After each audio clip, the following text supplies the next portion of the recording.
Mufti Amjad, there's diversity there. And, how far are you going to go with this? How far should we dig at this and, proclaim that we are right, you are wrong? And is that the solution?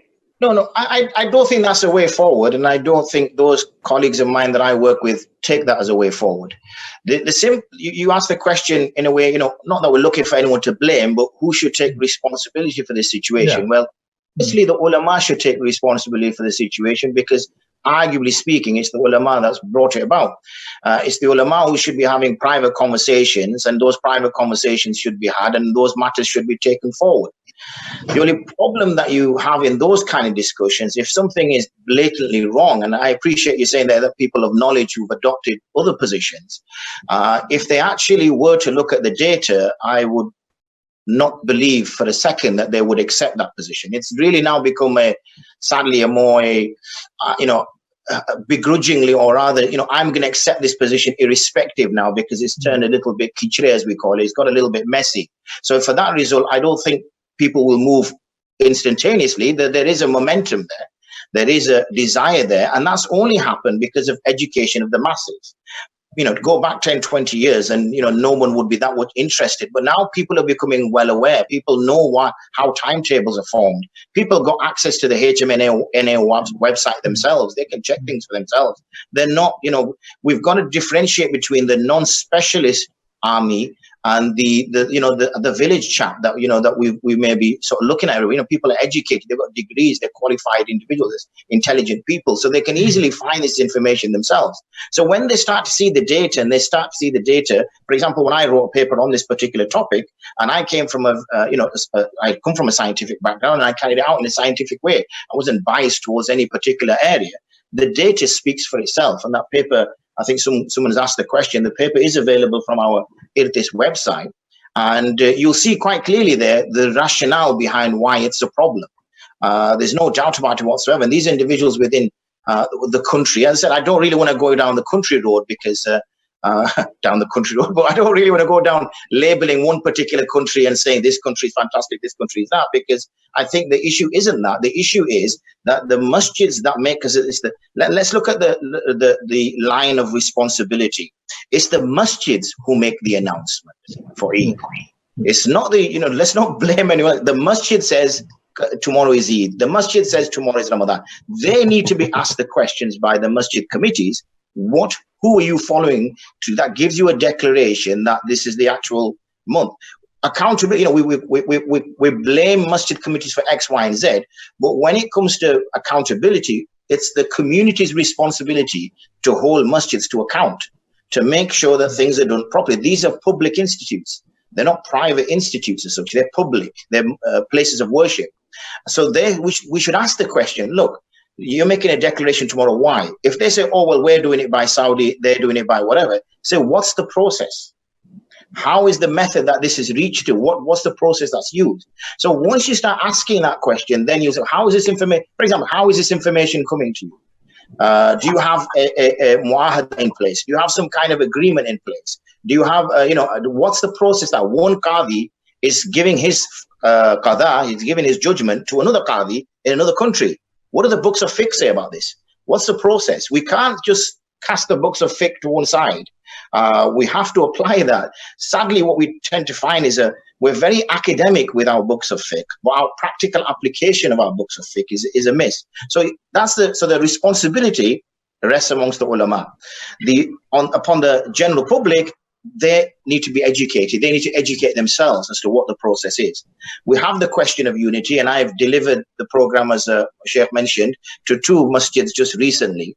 And they got feedback from the other one. I said, look, we had an AGM, and the AGM, the question which came up is, but most of my family will be celebrating it on X. How can we celebrate it on Y? Because Eid at the end of the day is a family celebration. It's where family come together and they get to meet and things of that nature. So that's the whole issue. They say, we know it's wrong. We've seen the data, we've seen the fact, we know it's wrong. So it's just that it's a numbers game. So this information will go on. I'm sure there will be some change. I do agree there will be some change. Discussions are ongoing and there will be some change. It's just because I don't want to mention countries, but let's mention it now. The Kingdom of Saudi Arabia has changed its methodology for declaration over the last 30 years, 40 years. It's going more and more towards, first it was, prior to conjunction, now it's at conjunction, soon it will be at visibility of crescent. So there is a shift, there is a movement that's happening. So it may happen by chance anyway.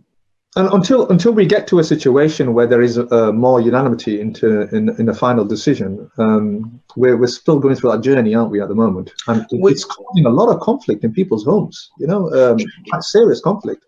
If somebody was to come to you with that level of conflict, what kind of advice would you give them then?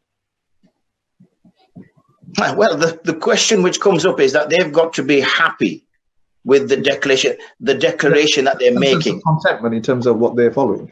That's right. They've got to be, and if they feel that the overburdening need to be together to celebrate on that day, then obviously they will have to take that into consideration. You can't. In essence, there is some element of autonomy once you've come to some kind of contentment, and then you need to make that decision about in terms of where the weight bears, in terms of the fact that you're following, let's say, to some people, an evidence-based approach to this, and people may differ even on the evidence base. Or you want to go with this greater burden in terms of following the rest of your family who are clearly celebrating on a different day.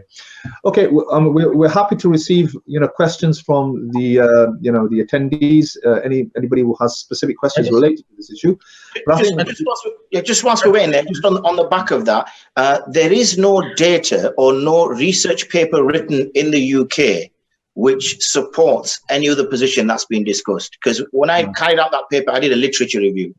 And I did carry out a full in-depth literature review of what was available. There is no academic position for that. It was, as Shaykh mentioned, going back to the 1980s, Morocco was the country that the UK used to go by. The only problem was it was back in the day when you literally had to put the message on a mule and send it to the UK. So we're using fax machines, which were obviously slow, dated, and the process would take too long. So people were making declarations for Ramadan or making declarations for Eid 12, 1, 2 in the morning. So that was deemed as unacceptable. So because of that, the shift occurred to Saudi Arabia to say that the message we'd get is a lot quicker. The world has changed, moving on, 86, what are we now, 2018, 30 odd years on, the world has moved on. And for instance, in Morocco, there's 278 points, vantage points, at which individuals are stood, including the army, which are stood there. And if you take, say, Saudi's declaration, the astronomers within the Kingdom of Saudi Arabia do not cite it. They actually say we can't see it. With the top-notch, telescopes looking up at the sky, experts in astronomy do not cite it. You will get 1 or 2 individuals who will cite it from the desert. Yet these individuals are, with the expertise, are not citing it. So it's not a case of it's a case of being open-minded, looking at the research, looking at the data, and reaching that conclusion yourself. It's become dogmatic on a matter which is not dogma. I mean, there are some who basically Tuesday, because just to add what Mufti Amjad mentioned, because this is a very, very, as we're going to enter into the month of Ramadan, very soon. At the age of the moon in Mecca is going to be 4 hours and 4 minutes. Now my question is, ask any astronomer in the world, ask any person who knows about astronomy, can a crescent moon be sighted if it is only 4 hours 4 minutes? And another question is, in Mecca, the moon is going to set 2 minutes after sunset. Can a hilal crescent moon be sighted 2 minutes after sunset? So these are very serious questions. What is the criteria for the visibility of a hilal? If we know the altitude, we know the angular separation of the moon from this. We have all this information. And on Tuesday, 15th of May, the age of the moon in Mecca is 4 hours. So Sheikh Abdullah Al-Khudairi, who is responsible for also the observation of that area outside Riyadh in Haut and Sudair. I mean, that is most of the time the sightings and observations come from that region. And this is a serious question which we hope this year they could be live streaming from Saudi Arabia. If they give us live streaming, like what's going to happen here in the Royal Greenwich Observatory on Wednesday, the 16th of May, I think things will then move on, and hopefully we are praying that they do get a negative sighting from Mecca also. Okay, Sheikh, let's just move on.